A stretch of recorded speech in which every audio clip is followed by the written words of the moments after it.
un fenómeno que se está dando hermoso y de manera mundial, que es nada más ni nada menos esta producción argentina, que es El Eternauta, y obviamente, ¿no?, todos los mensajes necesarios que vuelven a salir, el tema que vos también lo hablabas, de las apropiaciones, el tema de la dictadura, el tema de qué pasó con esta familia, estamos hablando de los Oesterheld, y sin lugar a dudas hablábamos de uno de los libros, ¿no?, uno de los libros que hace referencia a esto, y tenemos la oportunidad de hablar con la coautora de la biografía de esta familia, que es Alicia Beltrami. Alicia Beltrami es la coautora de este libro, un libro que fue publicado en el año 2016, que ese día, cuando fue publicado, una de las frases que resonó mucho y sin lugar a dudas sigue en la actualidad, que es la de Estela de Carlotto, que dice: un libro oportuno, y ya en este año con su 5ª edición. Alicia, ¿cómo estás? Acá Esteban y Florencia te estamos escuchando. Hola, ¿cómo andan? Gracias por el espacio, gracias por comunicarse.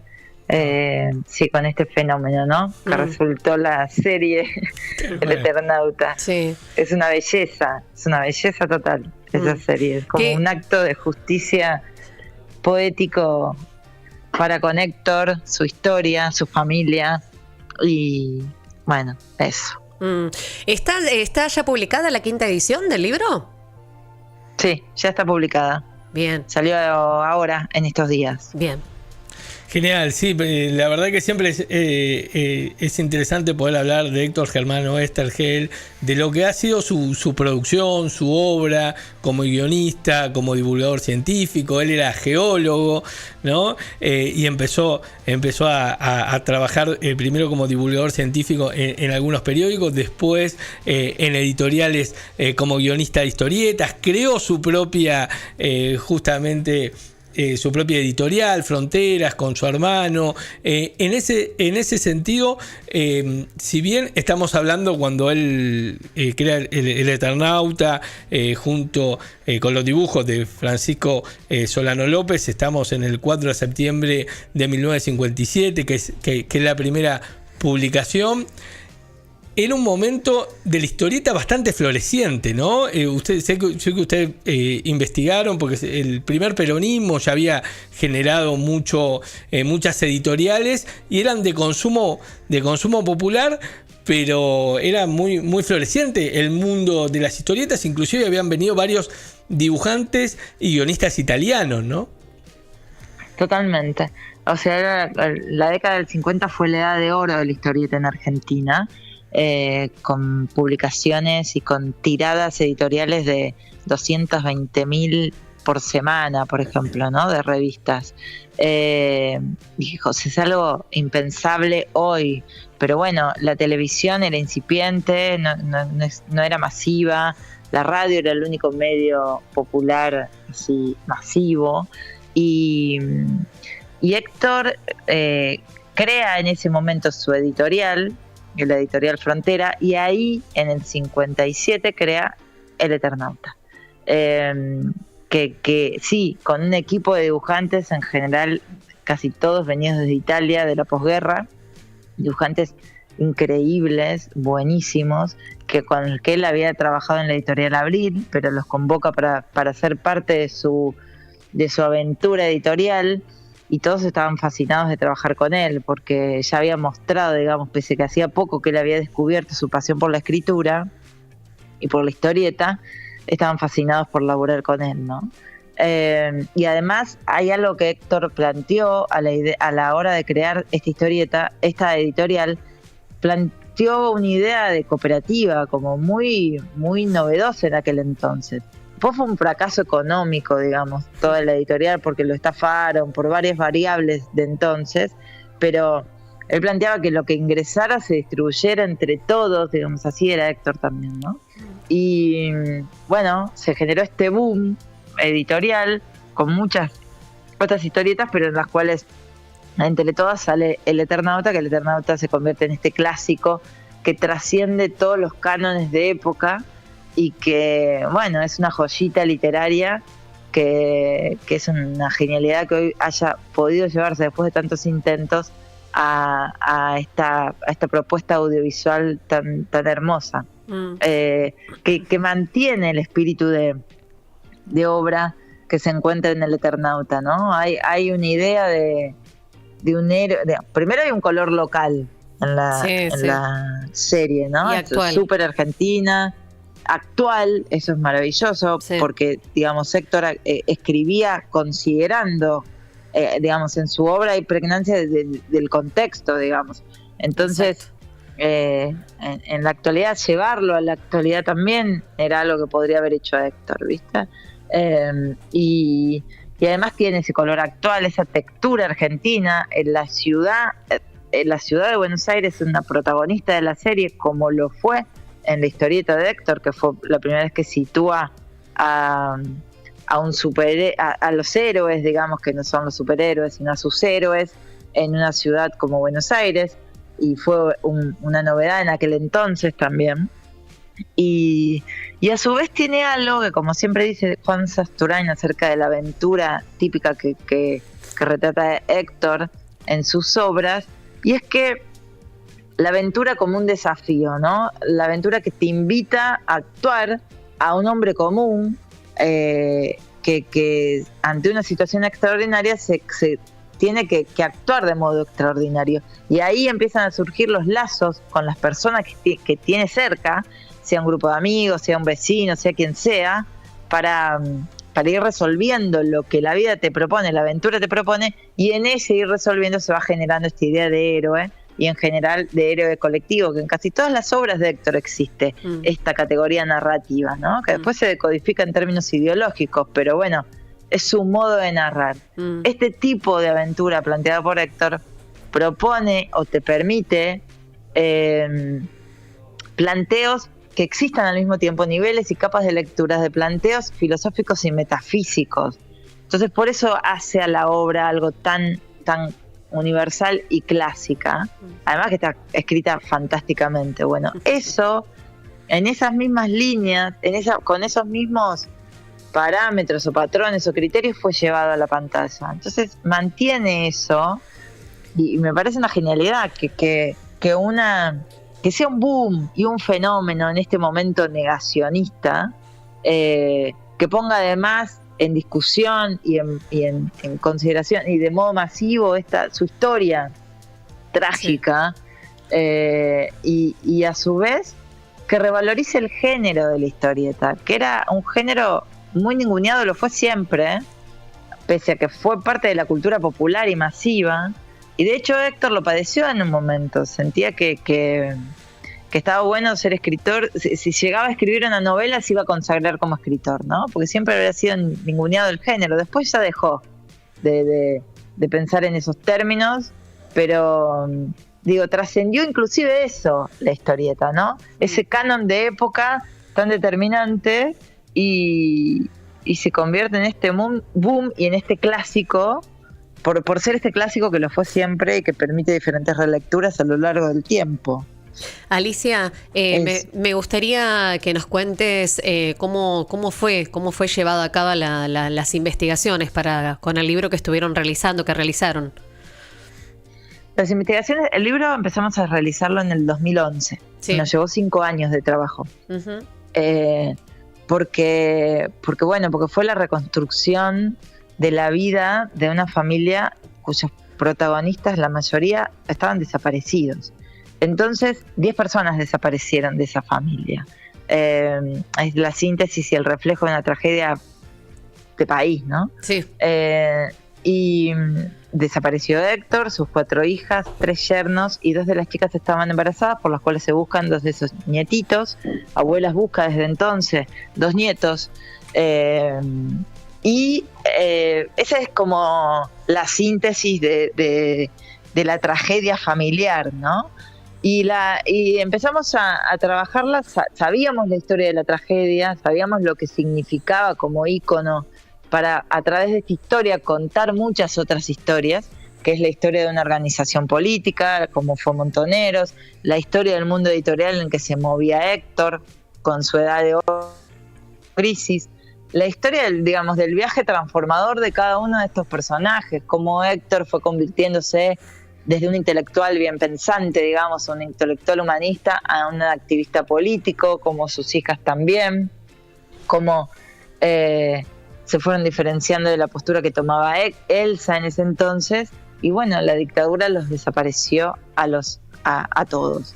Nosotros empezamos a investigar ya sabíamos la historia de la tragedia, había mucho escrito sobre Héctor, y nos propusimos buscar la información de lo que no estaba a la vista ni se había investigado, que era un poco el universo de la militancia.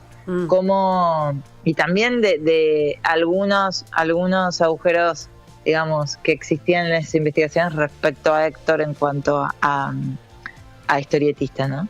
Pero bueno, entonces eso, empezamos como a trabajar mucho sobre la militancia de ellas y de él, y a reconstruir, a buscar testimonios de muchísimas, además de hablar con los familiares, con Elsa y con los nietos sobrevivientes, hablamos con muchos de sus compañeros de militancia.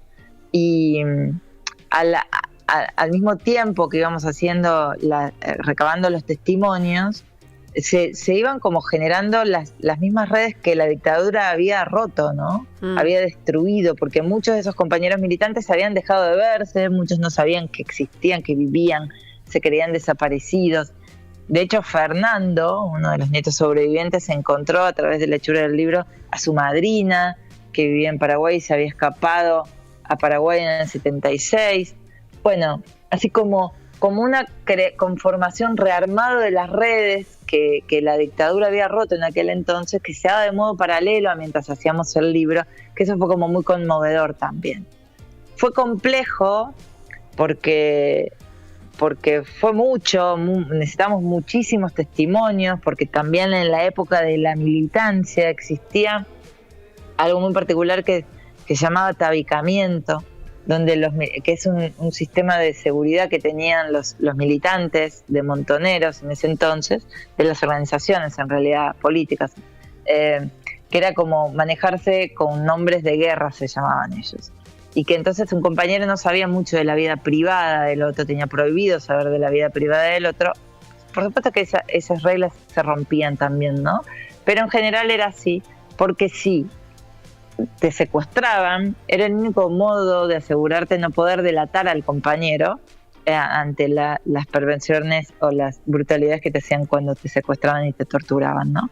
Entonces, esa condición de tabicamiento nos complicó a nosotros el hecho de tener que hacer muchas más entrevistas para poder recabar mucha información, porque cada uno de los militantes nos daba un poquitito de información, pero nos daba otro nombre, que nos daba otra información y otro nombre y otro nombre, con el que íbamos armando esa red, y al mismo tiempo, bueno, un volumen de información que después nos sirvió para tener niveles de detalles que estaban buenos en la escritura del libro.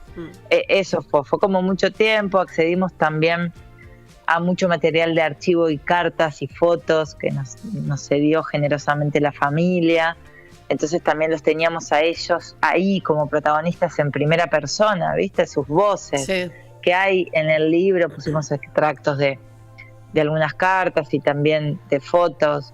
Bueno, fue muy complejo, bastante tortuoso por momentos, porque no dejas de trabajar con historias muy tristes, si bien nosotros quisimos como revalorizar y mostrarlos a ellos en su potencia vital.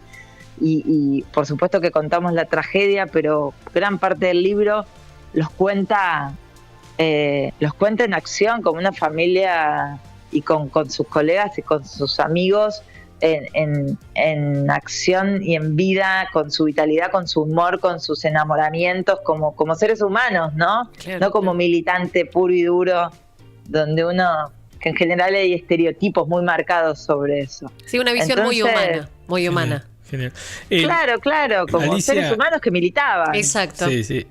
Alicia, bueno, preguntarte, ahí nos está diciendo un poco el derrotero, ¿no? Justamente de Héctor Germán. Vemos en la tapa del libro una foto de él, justamente con Elsa, con sus 4 hijas, creo que es en la casa de Bécquer.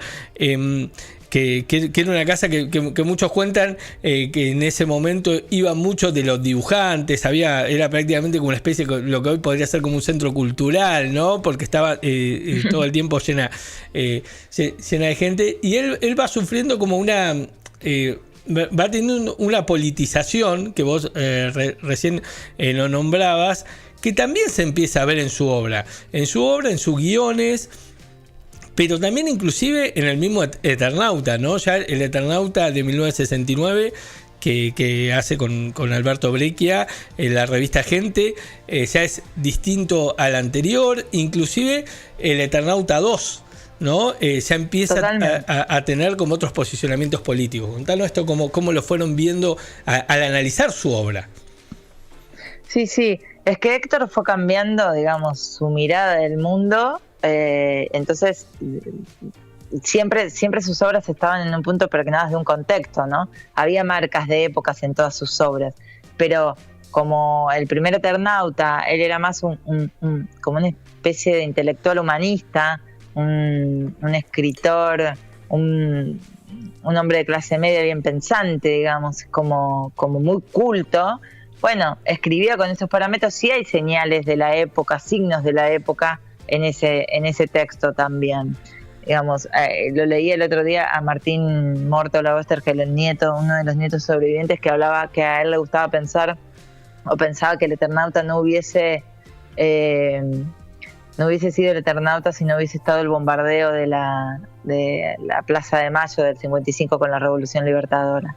Y hay algo, digamos, de los signos de épocas que se ven, si bien no hay una ideología explícita política, hay algo de lo que sucede en el contexto que te habla de la posibilidad de que la ciudad esté bombardeada, entonces hace ese link con el contexto real del 55, ¿no?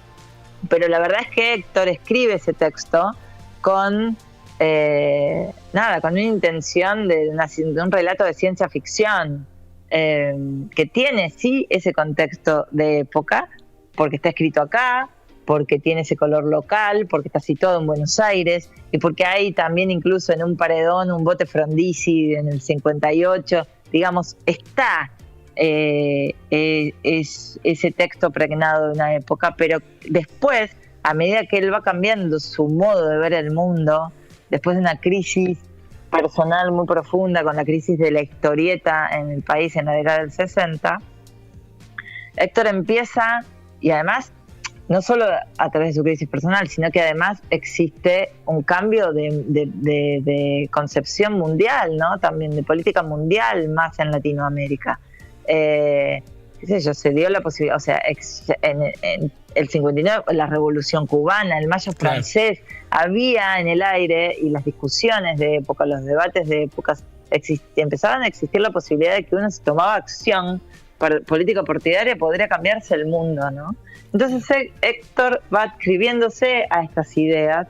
De hecho, escribe su primer historieta política, en el que toma partido político ideológicamente, explícitamente, es cuando decide hacer la historieta del Che Guevara en el 68. Él toma ahí una posición a favor de los países, o la liberación de los países del tercer mundo. Después viene el Eternauta de la revista Gente en el 69, donde cambia el guión de esa historieta y el contenido es otro. La invasión extraterrestre ya no es de un orden cósmico sin saber quién la hacía, sino que existía en ese contexto de ese Eternauta de Gente un acuerdo de las potencias del primer mundo con los extraterrestres para ceder Latinoamérica como territorio, para salvarse ellos. Y ya en el 76 hay sí otras marcas de época más explícitas, militantes, porque él era un militante en ese entonces. Entonces, inclusive, figura un alter ego, Germán, de él, digamos, Germán, un personaje de la historieta del Eternauta 2, ya participa y es parte o sea, es un personaje de la historieta, y es él, ¿no? Claro. Es él activamente, a la par de Juan Salvo, dando pelea por el bien, ¿no? Están en otro siglo, en otra situación, pero se plantea en ese texto muchas cuestiones que se planteaban los militantes al militar. Claro. La vida, la muerte, la lucha. Existe incluso unas viñetas así conmovedoras, porque Héctor empieza a publicar ese texto en el 76, cuando dos de sus hijas ya habían sido secuestradas y asesinadas, habían caído. Entonces está claramente marcado por esa situación. Y hay una de las protagonistas de ese Eternauta 2 que se llama María, como se llamaba su hija Beatriz en el nombre de guerra que tenía ella. Y hay viñetas en las que él habla con ella, desesperadamente lo busca cuando por momentos ella no saben si la mataron o no en la historieta, y busca desesperadamente a María, dónde estará María. Y bueno, cuando las lees sabiendo que hacía referencia a su hija, y hay un dibujo parecido inclusive, son signos y marcas conmovedoras de su vida en su obra, ¿no? Pero es más al final de su vida. Es muy, muy hermoso, muy interesante. Conmovedor. Sí, escucharte. Felicitaciones por este trabajo. ¿Lo podemos encontrar en todas las librerías, el libro? Sí, está en todas las librerías. Está en la Feria del Libro también. Perfecto. Se puede comprar online también. Debería estarlo, ¿no? Hace poquito salió la 5ª edición y esa es, ahí está, a la venta. Ahí está. Y volvemos con las palabras de Estela. Es sin lugar a dudas muy oportuno y qué bueno celebrarlo también, ¿no? Con esta serie que sigue dando que hablar y que va a seguir dando que hablar y está generando un fenómeno espectacular y muy necesario en el país y a nivel mundial, por supuesto. Alicia, un placer. Muchas gracias y felicitaciones por este trabajo. Muchas gracias a ustedes, chicas. Muchísimas gracias. Que tengas buen día. Les mando un abrazo. Igualmente. Era Alicia Beltrán y ella es coautora junto con Fernanda Nicolini de Los Oesterheld, uno de los libros, ¿no?, que hace referencia a esta familia, a este hecho histórico, pero como ella aclaró, tratamos de hacerlo con una visión desde la militancia. Dicho esto, Esteban, si te parece bien, ¿nos vamos a la música? Dale. Y en un ratito volvemos con mucho más. Estamos en Hudson. Campo Loop, ¿está bien, compañero? Paisano.